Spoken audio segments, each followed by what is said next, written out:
desde el corazón.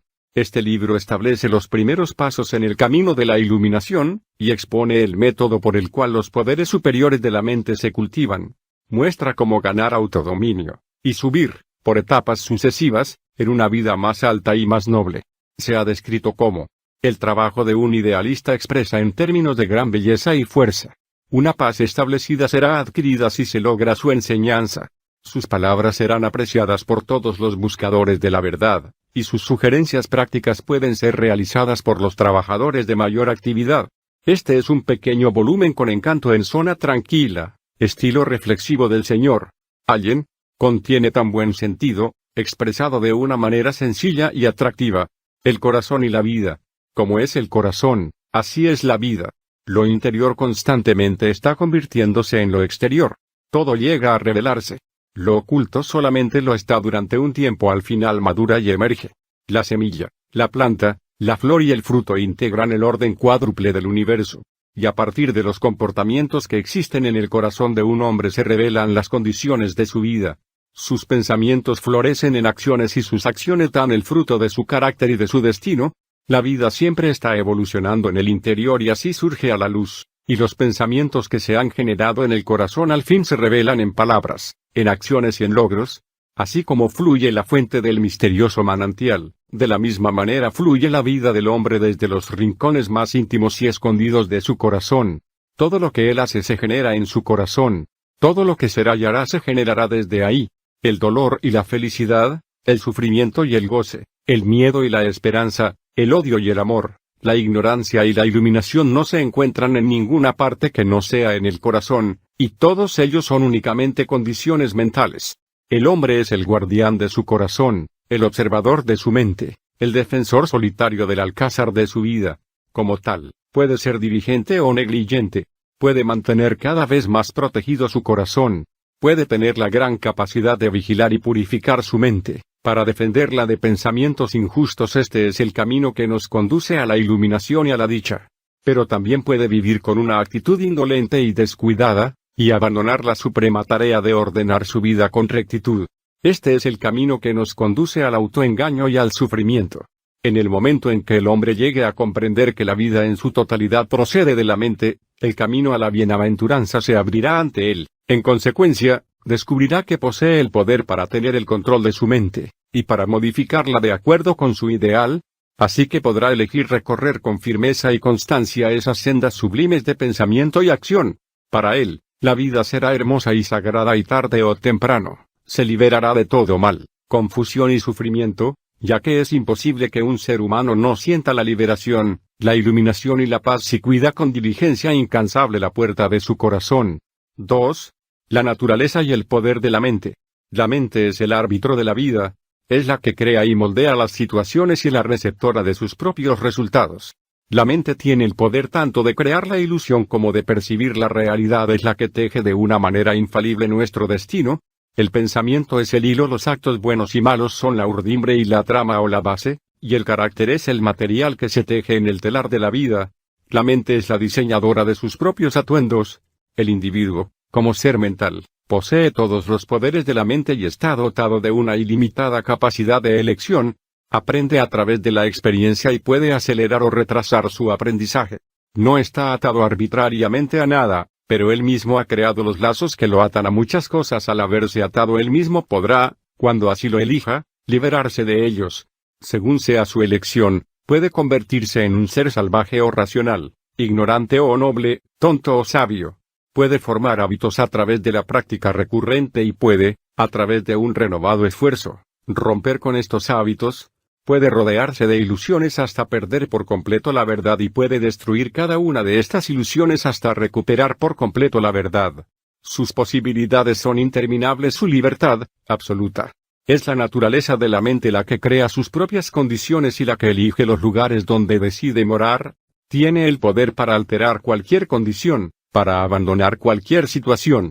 Lo hace continuamente a través de elecciones repetidas y de una experiencia exhaustiva, mientras va acumulando conocimientos en cada una de las situaciones de la vida. Los procesos interiores del pensamiento conforman la suma del carácter y de la vida del ser humano, y éste puede modificarlos y alterarlos con voluntad y esfuerzo.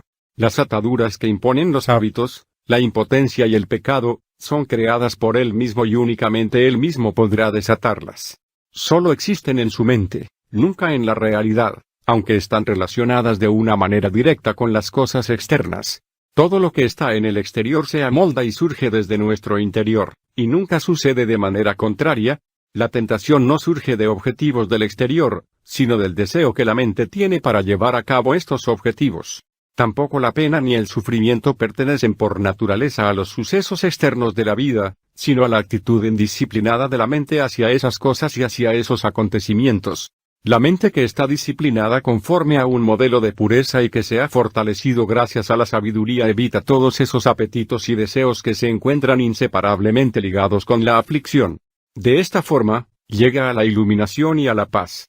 Considerar que son los demás los que actúan con maldad y echar a las condiciones externas la culpa de ser la fuente de todo mal aumenta, y nunca disminuye, el sufrimiento y los disturbios que ocurren en el mundo. Lo externo no es más que la sombra y la consecuencia de lo interior. Cuando el corazón está lleno de pureza, todas las cosas externas son puras, toda la vida y su movimiento se dan de dentro hacia afuera, toda la decadencia y la muerte se presentan de fuera hacia adentro. Esta es la ley universal. Toda la evolución proviene del interior. Todo ajuste debe tener lugar en el interior. El que deja de luchar contra los demás y emplea sus poderes en la transformación, regeneración y desarrollo de su propia mente conserva sus energías y se protege a sí mismo.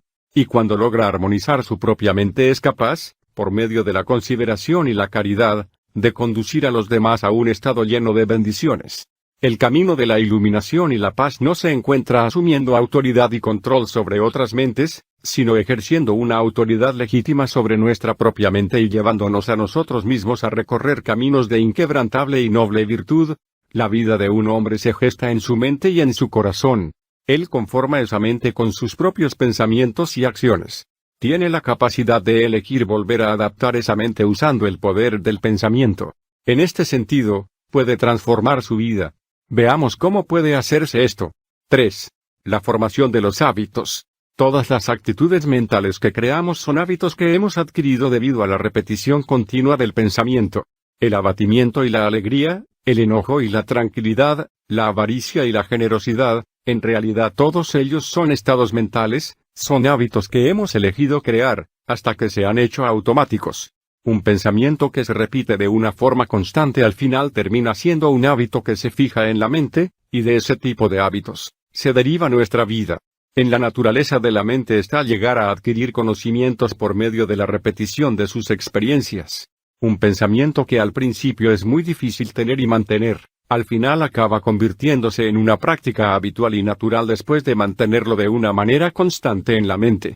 Cuando un joven está aprendiendo un oficio, ni siquiera sabe manejar bien sus herramientas, y mucho menos puede usarlas de una forma correcta, pero después de la repetición y de la práctica, las llega a manejar con pericia y facilidad. Esto mismo sucede con un estado mental que al principio parece no poder realizarse, pero que por medio de la perseverancia y de la práctica llega a adquirirse y a incorporarse al carácter como una condición natural y espontánea. En este poder de la mente para formar y reformar hábitos y comportamientos está basada la salvación del hombre. Es la puerta abierta a la libertad perfecta por medio del dominio del ego. Porque, así como el hombre tiene el poder de crear hábitos nocivos, también lo tiene para crear hábitos que son esencialmente buenos. Y aquí llegamos a un punto que requiere de más aclaración y que le pide al lector un pensamiento profundo y juicioso.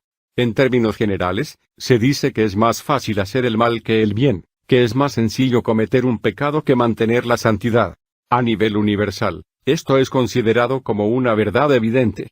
Un gran maestro como el Buda dijo, las malas acciones y las que nos dañan a nosotros mismos son fáciles de llevar a cabo, lo que es bueno y benéfico es muy difícil de hacer. En general, con respecto a la humanidad esto es verdad, pero solo como una experiencia pasajera, un factor fugaz en la evolución humana. No es una condición permanente de las cosas. No es la naturaleza de una verdad eterna. Para los hombres es más fácil hacer el mal que hacer el bien debido al predominio de la ignorancia y porque, hasta hoy, no se ha llegado a comprender la verdadera naturaleza de las cosas, la esencia y el significado de la vida. Cuando un niño está aprendiendo a escribir, es algo normal que al sostener la pluma adopte una postura incorrecta y escriba mal. Por lo tanto, Para él es un proceso muy difícil.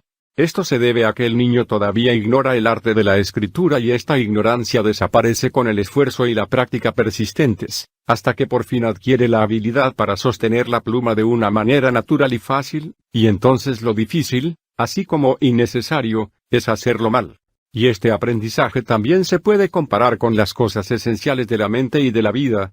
Pensar y hacer las cosas correctamente requiere de mucha práctica y esfuerzo renovado.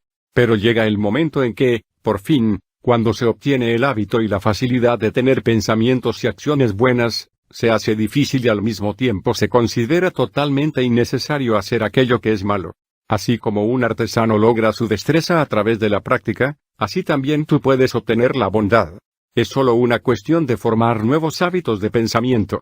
Y aquel que logra tener buenos pensamientos con facilidad y naturalidad, y consigue que sus pensamientos y malos actos sean difíciles de llevar a cabo, ha logrado la virtud más elevada y el conocimiento espiritual puro.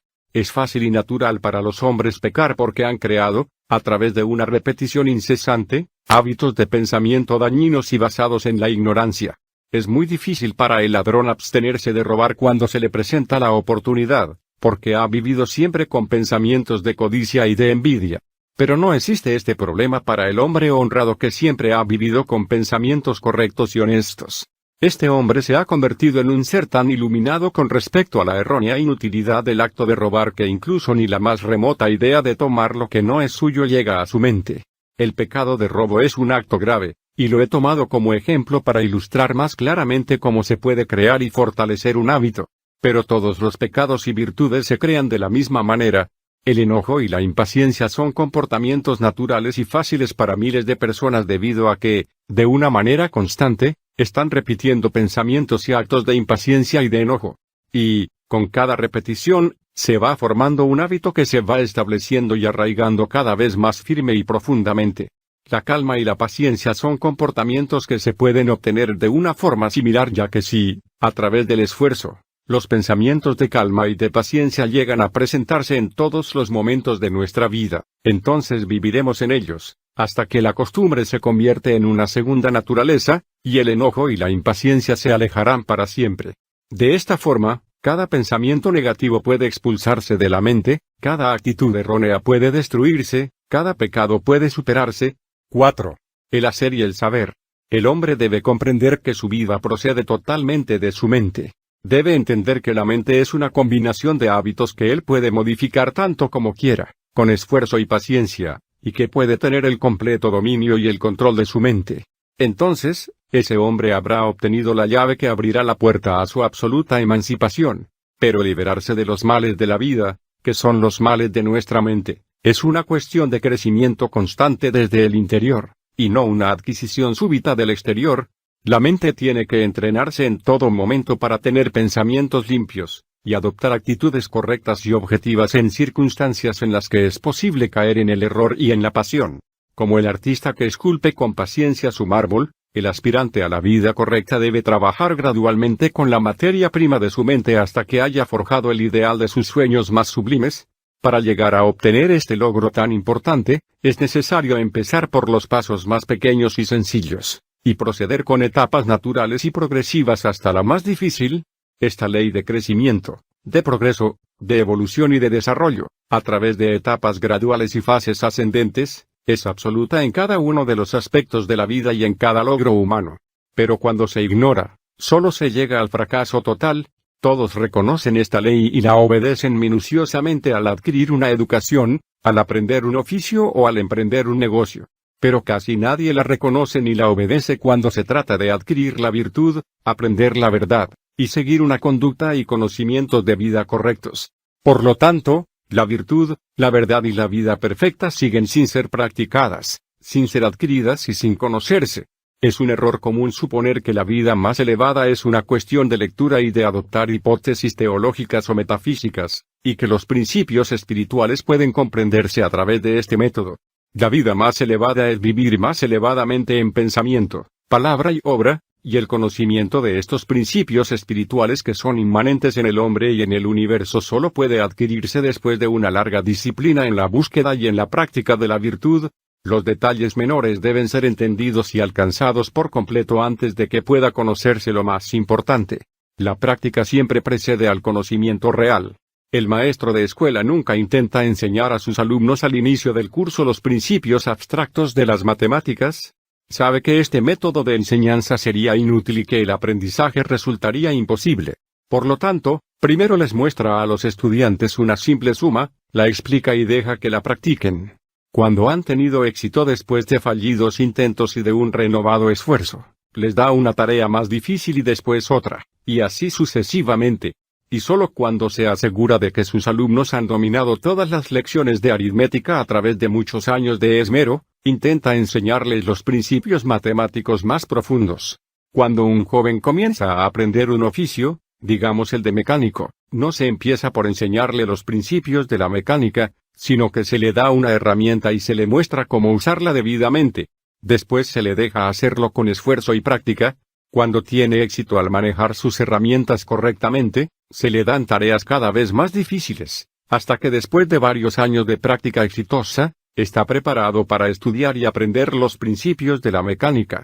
En una casa bien dirigida, primero se les enseña a los niños a ser obedientes, a conducirse con propiedad en cualquier circunstancia. Al niño ni siquiera se le da una explicación de por qué debe hacerlo, simplemente se le ordena que lo haga. Solo después de que ha obtenido el hábito de hacer lo que es correcto y apropiado, se le explica por qué debe hacerlo.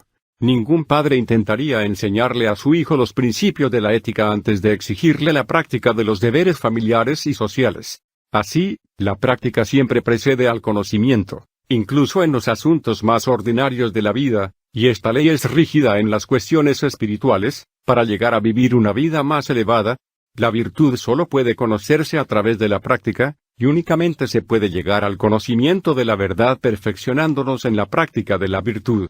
Perfeccionarse en la práctica y en la adquisición de la virtud es perfeccionarse en el conocimiento de la verdad. Solo se puede llegar a la verdad practicando continuamente las lecciones de la virtud, empezando con la más simple, y llegando hasta las más difíciles. Un niño aprende sus lecciones en la escuela con paciencia y obediencia, con una práctica constante, y esforzándose hasta llegar a vencer todos los fracasos y las dificultades. Lo mismo sucede con el Hijo de la Verdad, quien sin dejarse vencer por el fracaso, y fortalecido por las dificultades, llega a hacer lo correcto en pensamiento y acción. Cuando tiene éxito en adquirir la virtud, expande su mente al conocimiento de esta verdad y se puede apoyar firmemente en este conocimiento. 5. Los primeros pasos para llegar a una vida más elevada. Si comprendemos que el camino de la virtud es el camino del conocimiento y que se debe adquirir la perfección desde los peldaños más bajos antes de que podamos comprender los principios de la verdad todo abarcante, por donde debe empezar el discípulo de la verdad, como debe aprender las lecciones de la virtud a alguien que aspira a corregir su mente y purificar su corazón, ese corazón que es la fuente y el almacén de todos los aspectos de la vida. ¿Cómo puede adquirir la fuerza del conocimiento, dejando atrás la ignorancia y los males de la vida? ¿Cuáles son las primeras lecciones y los primeros pasos que se deben dar? ¿Cómo se aprenden? ¿Cómo se practican? ¿Cómo se dominan y se entienden? Las primeras lecciones consisten en superar esas actitudes mentales erróneas que se pueden erradicar más fácilmente, y que son las barreras comunes para el progreso espiritual, así como en practicar las virtudes domésticas y sociales más simples. Para ti, lector, será más fácil si agrupo y clasifico los primeros 10 pasos en las 3 lecciones que muestro a continuación, vicios del cuerpo que deben superarse y erradicarse. Primera lección, disciplina del cuerpo. Paso 1, la ociosidad, la pereza o la indolencia. Paso 2, la autoindulgencia o la glotonería. Segunda lección, la disciplina en la conversación. Paso 3, la calumnia. Paso 4, el chisme y la conversación ociosa. Paso 5, el lenguaje abusivo y cruel. Paso 6, la charla frívola o irreverente. Paso 7, el diálogo crítico, capcioso o acusador. Tercera lección, la disciplina de las tendencias. Paso 8, el desempeño desinteresado de las tareas. Paso 9, la rectitud inquebrantable o la integridad moral. Paso 10, el perdón ilimitado. Los 2 vicios del cuerpo y los 5 vicios de la lengua se llaman así porque se manifiestan en el cuerpo y en la lengua. También será de gran ayuda para el lector clasificarlos así, tan definidamente. Pero se debe entender claramente que estos vicios surgen primero en la mente, y que son condiciones erróneas del corazón que se desarrollan en el cuerpo y en la lengua. La existencia de estas condiciones tan caóticas es una indicación de que la mente ignora por completo el significado real y el propósito de la vida, por lo cual su erradicación sería el principio de una vida iluminada, virtuosa e inquebrantable. Pero, ¿cómo deben erradicarse y superarse estos vicios? Antes que nada, se deben identificar y después controlar para que no se manifiesten en el exterior, de tal manera que se llegue a desarraigar esta actitud errónea. Esto estimulará a la mente a la vigilancia y a la reflexión hasta que, a través de la práctica repetida, llegue a percibir y a entender las oscuras y erróneas condiciones mentales de las que se derivan estas actitudes. Entonces la mente las abandonará por completo. El primer paso que se debe dar en la disciplina de la mente es el de superar la indolencia o la pereza. Este es el paso más sencillo y, hasta que se lleve totalmente a cabo, no se podrán dar los siguientes. El aferramiento a la indolencia crea una barrera total en el camino de la verdad. La indolencia consiste en darle al cuerpo más facilidades y más sueño del que requiere, aplazando, esquivando y descuidando los asuntos que deben recibir atención inmediata. Debemos superar este comportamiento de pereza. Para dejarla atrás hemos de empezar por despertar a nuestro cuerpo a una hora temprana y darle solo la cantidad de sueño que requiere para su recuperación completa, y realizar rápida y vigorosamente cada tarea, cada labor, cuando se presente, sin importar lo pequeña que sea. En ninguna circunstancia se debe beber o comer en la cama, permanecer en la cama después de que se ha despertado, dando paso a la comodidad y al ensueño. Es un hábito fatal para forjar un carácter y purificar la mente. En esos momentos, también se deben evitar los pensamientos. Es imposible que exista un pensamiento poderoso, puro y verdadero bajo tales circunstancias. Un hombre tiene que ir a la cama a dormir, y no a pensar. Debe levantarse a pensar y a trabajar, y no a dormir. El próximo paso es el de superar la autoindulgencia o la glotonería. El glotón es el que come solo por satisfacción animal, sin considerar el verdadero fin y el objetivo de alimentarse. Come más de lo que su cuerpo requiere, y siente una gran ansiedad por los alimentos dulces y las raciones abundantes. Este deseo de rebeldía solo se puede superar reduciendo la cantidad de comida y el número de alimentos por día, siguiendo una dieta básica y simple. Deben fijarse horas regulares para las comidas y, con una actitud firme, se debe evitar comer en otros momentos. Las cenas se deberán suprimir, debido a que son totalmente innecesarias y provocan la aparición de sueño pesado y pereza mental.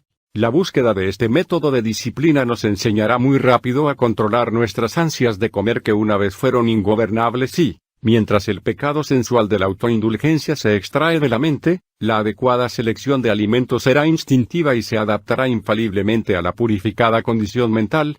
Se debe tener bien presente que lo que se necesita es un cambio en el corazón, y que cualquier cambio en la dieta que no persiga este fin, será inútil. Cuando se come por placer, se es glotón. Debemos purificar el corazón de antojos y ansiedades gustativas.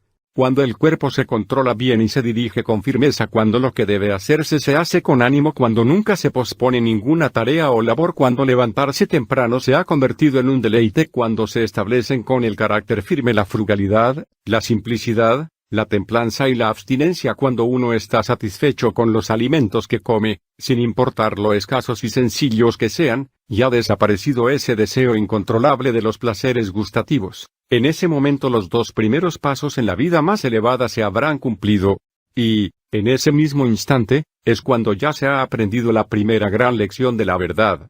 Por consiguiente, los cimientos de una vida virtuosa, ecuánime y de autocontrol se crean en el corazón.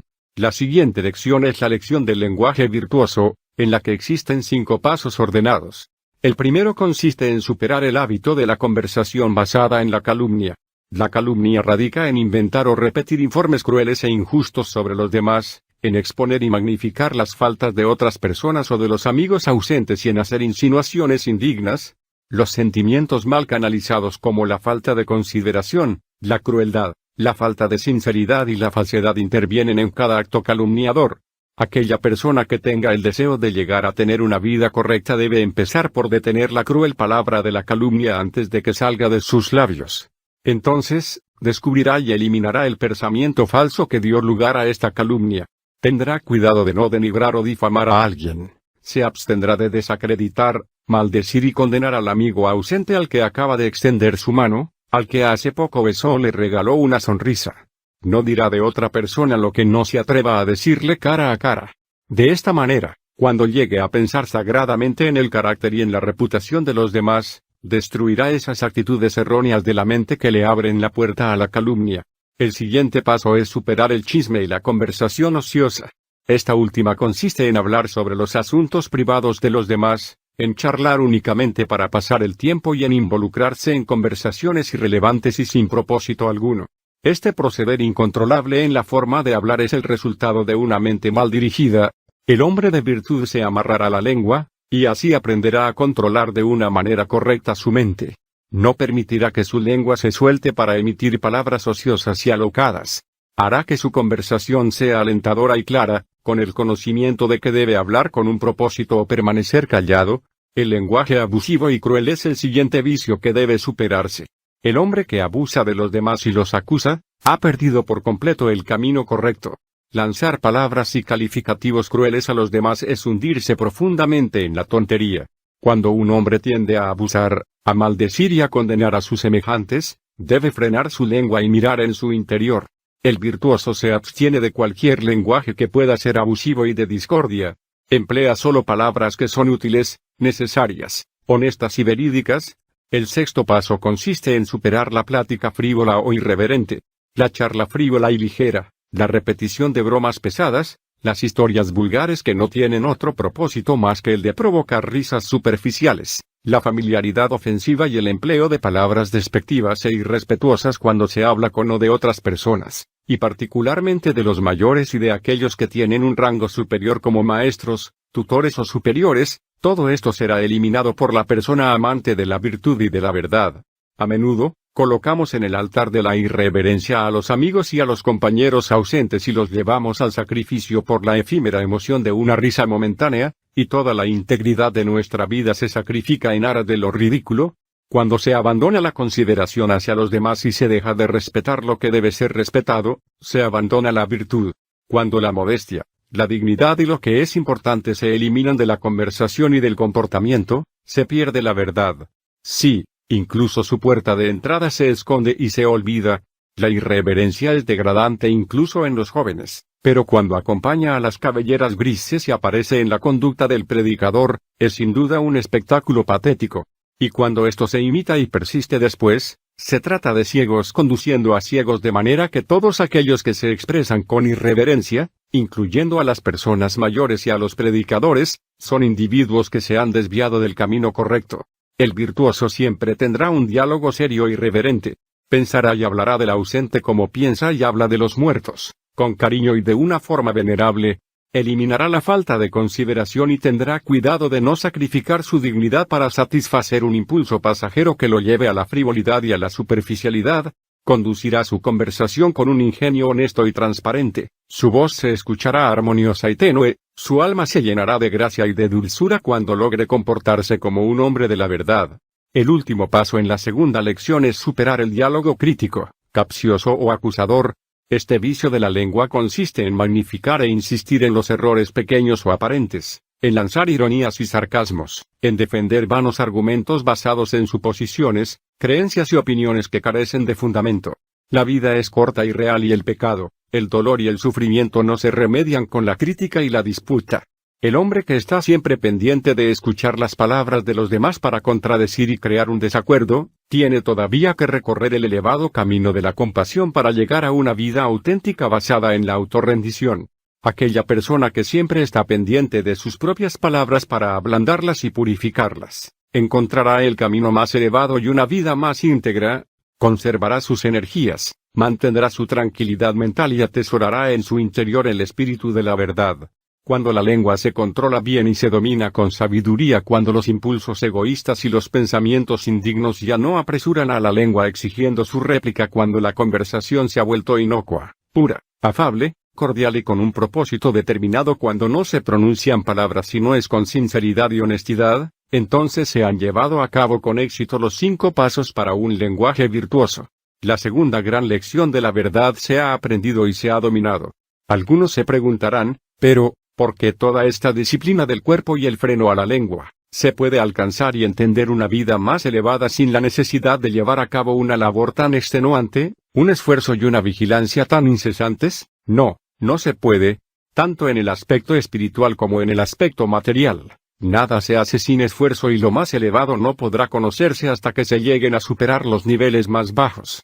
¿Puede un hombre construir una mesa antes de que haya aprendido cómo manejar una herramienta y clavar un clavo? ¿Puede un hombre moldear su mente de acuerdo con la verdad antes de haber superado la esclavitud de su cuerpo? Así como las intrincadas sutilezas del lenguaje no pueden entenderse y manejarse antes de dominar el alfabeto y las palabras más simples, así tampoco las profundas sutilezas de la mente pueden comprenderse y purificarse antes de que se adquiera a la perfección el ABC de la conducta correcta.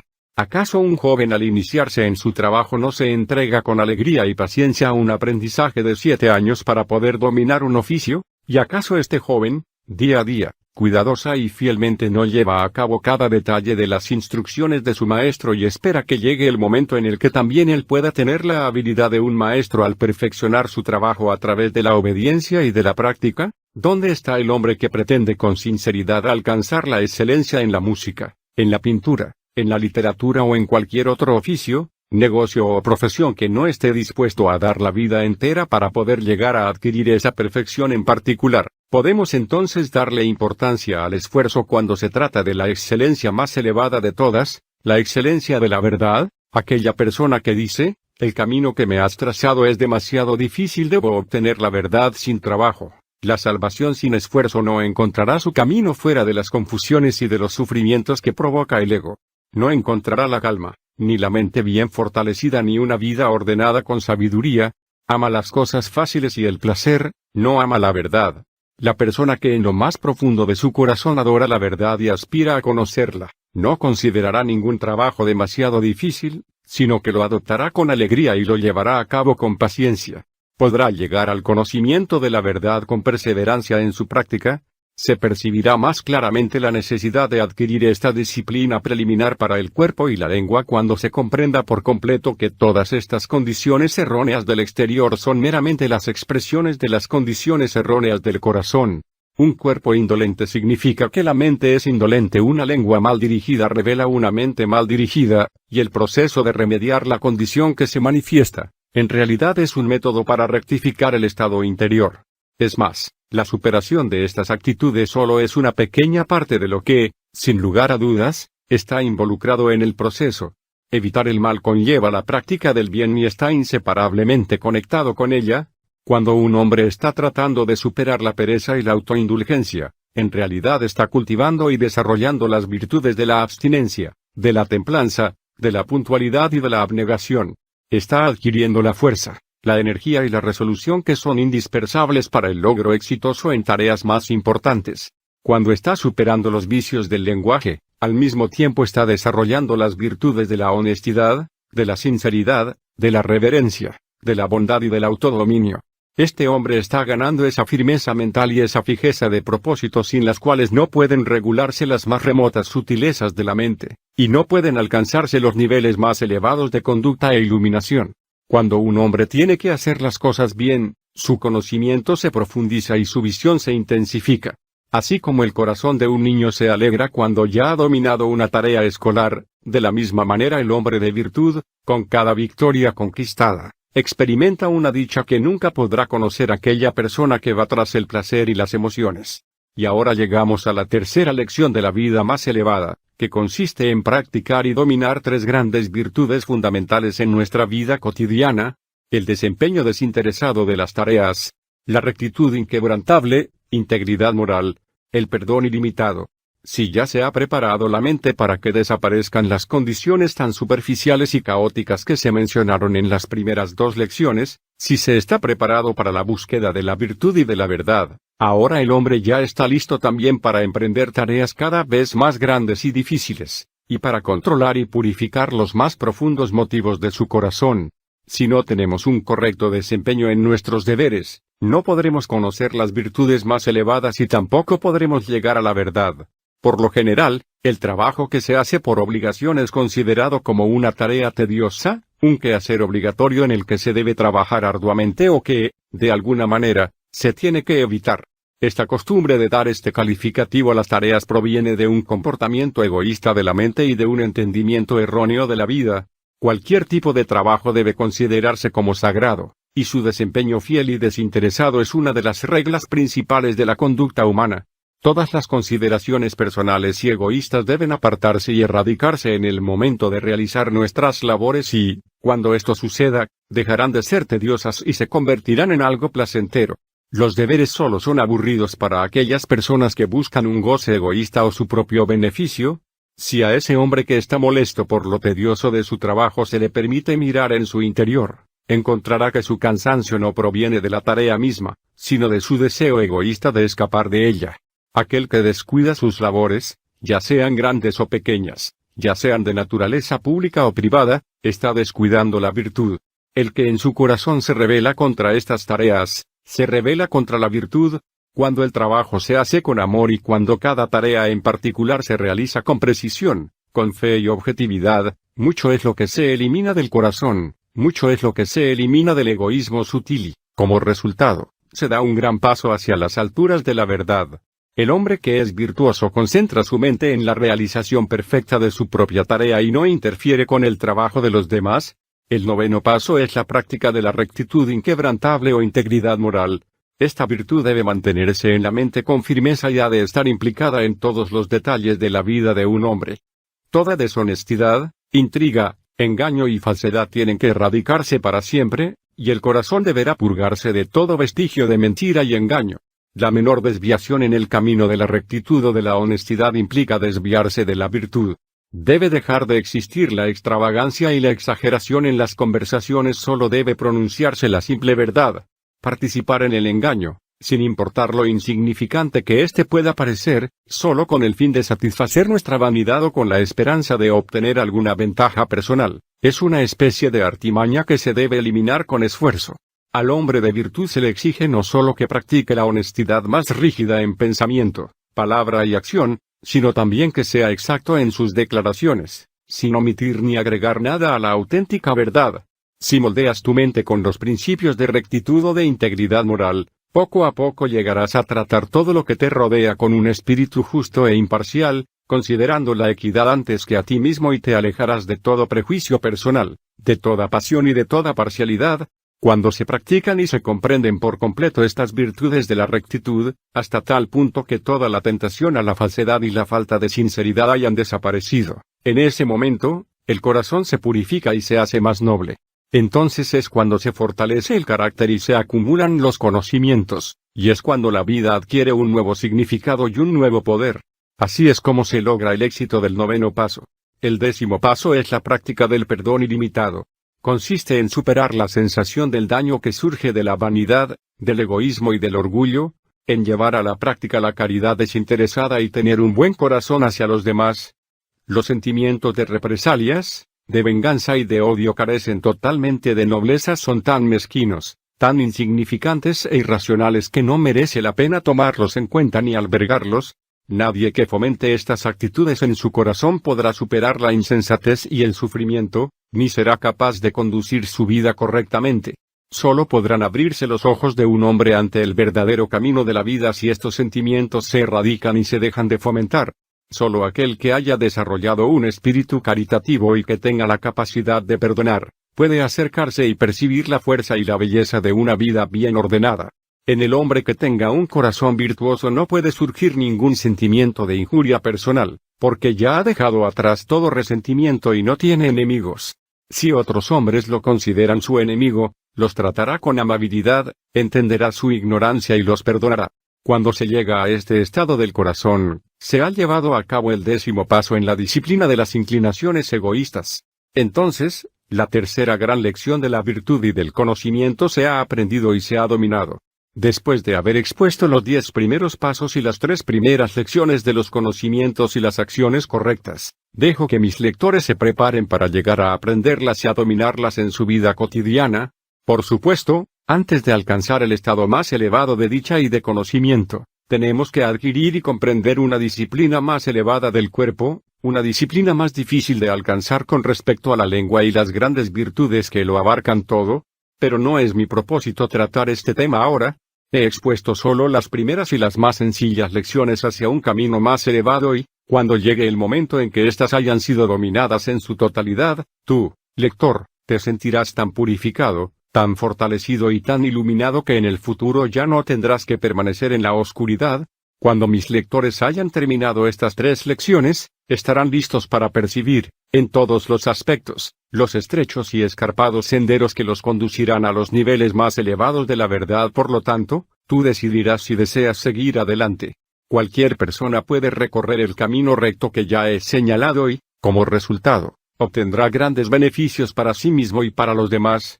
Incluso aquellos que no aspiren a llegar a la verdad, si siguen este camino a la perfección, desarrollarán una mayor fuerza intelectual y moral, un mejor juicio y una paz mental más profunda. No se verá afectada la prosperidad material debido a este cambio en el corazón, por el contrario, se hará más verdadera, más pura y más duradera. Porque si existe alguien que es capaz de triunfar y de desarrollar más aptitudes para obtener logros, es aquel que ha abandonado las pequeñas debilidades y los vicios cotidianos de su especie y es lo suficientemente fuerte para gobernar su cuerpo y su mente. Es aquel que sigue con firme resolución el camino de la integridad inquebrantable y de la excelencia de la virtud. 6. Las actitudes mentales y sus efectos. Sin entrar en detalles sobre los pasos y las lecciones más importantes dentro de una vida correcta, tarea fuera del alcance de este pequeño trabajo, me parece adecuado dar algunos consejos con respecto a aquellas actitudes mentales de las que proviene la vida en su totalidad. Estos consejos llegarán a ser de gran utilidad para todas aquellas personas que están listas y dispuestas a adentrarse más en el reino interior del corazón y de la mente, donde el amor, la sabiduría y la paz esperan al estudiante de la vida que va progresando con rapidez. Todo pecado es ignorancia. Se trata de un estado de oscuridad y de falta de desarrollo. El que piensa y actúa mal en la escuela de la vida se encuentra en la misma situación que el alumno ignorante en la escuela del aprendizaje. Tiene que aprender todavía cómo se debe pensar y actuar correctamente, es decir, de acuerdo con la ley. Cuando un alumno está iniciando su aprendizaje, no se siente satisfecho cuando hace mal sus lecciones. Igualmente, no se puede escapar de la desdicha mientras el pecado siga ganando las batallas. La vida es una serie de lecciones. Algunos tienen la capacidad de aprenderlas rápidamente y se convierten en personas íntegras, sabias y totalmente felices. Otros siguen siendo negligentes y no se aplican, permanecerán siendo deshonestos, ignorantes e infelices. Todas las formas de desdicha surgen de una actitud mental errónea. La felicidad es inherente a las actitudes correctas de la mente. La felicidad es la armonía mental, la desdicha, la falta de armonía mental. Mientras un hombre viva con conductas erróneas en la mente, vivirá una vida equivocada y su sufrimiento será continuo. El sufrimiento está arraigado en el error. La dicha es inherente a la iluminación. La salvación del hombre está solo en la destrucción de su propia ignorancia, errores y autoengaños.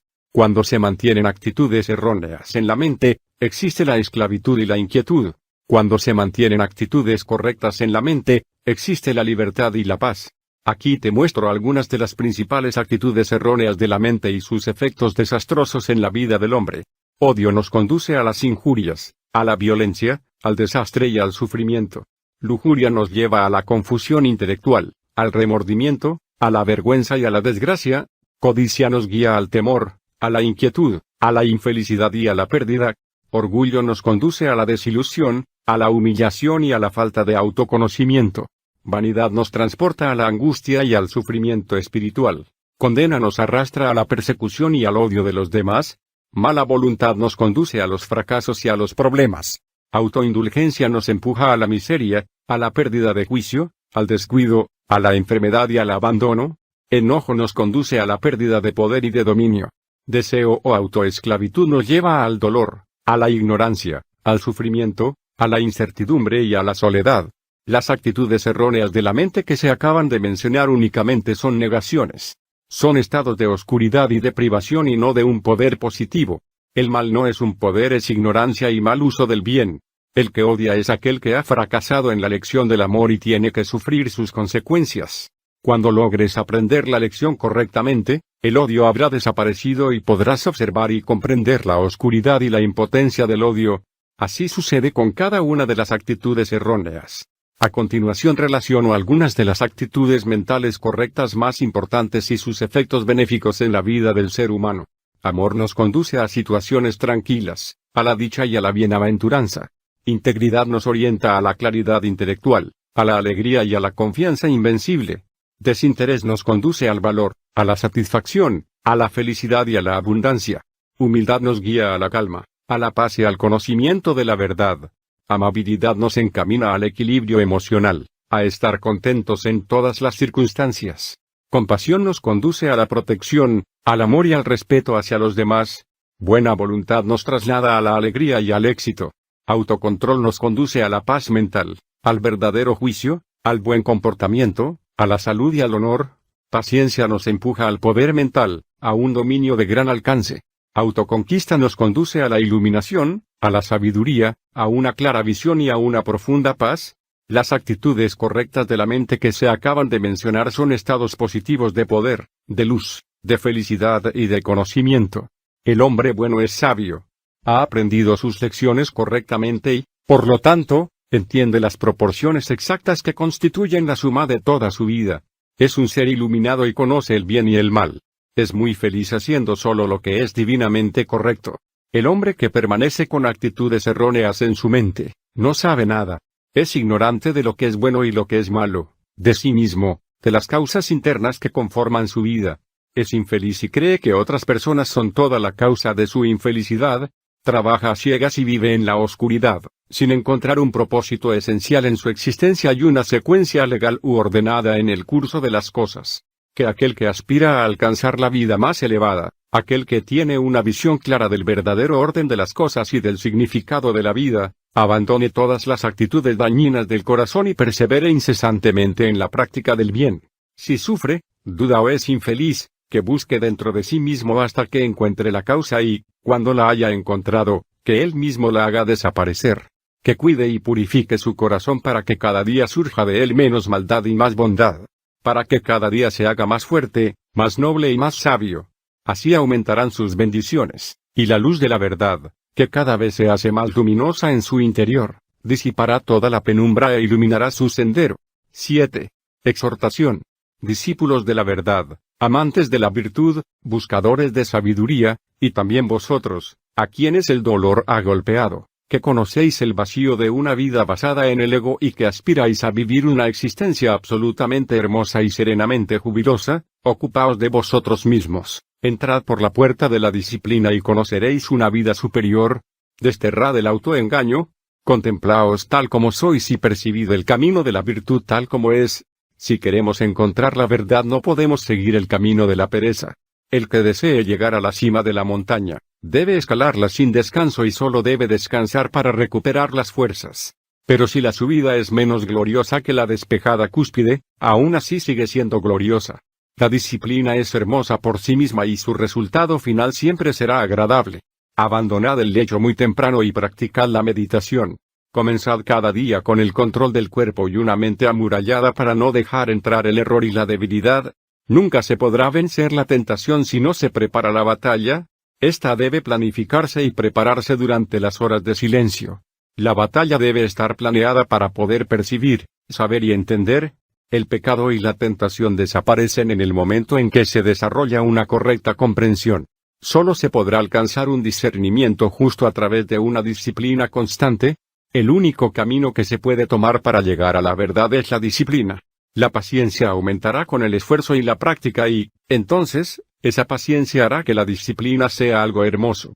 La disciplina es molesta para el hombre que vive en la impaciencia y para el que es amante del ego. Por lo tanto, este hombre tratará de evitarla y continuará viviendo en la confusión y en la holgazanería. Para el amante de la verdad la disciplina no representa un fastidio. Él podrá encontrar la paciencia infinita que lo hará capaz de esperar, de trabajar y de triunfar. Así como el jardinero se siente satisfecho cuando contempla cómo se desarrollan sus flores día a día, lo mismo sucede con el hombre disciplinado que se siente satisfecho cuando puede observar cómo crecen en su corazón las divinas flores de la pureza, de la sabiduría, de la compasión y del amor. El que vive sin disciplina no puede escapar del dolor y del sufrimiento. La mente indisciplinada se desploma, débil e impotente, ante el fiero ataque de la pasión. Preparad bien la mente, amantes de la verdad. No dejéis de vigilar, sed considerados y resueltos. La salvación está cerca, solo necesitáis disposición y esfuerzo. Si fracasáis 10 veces, no os descorazonéis.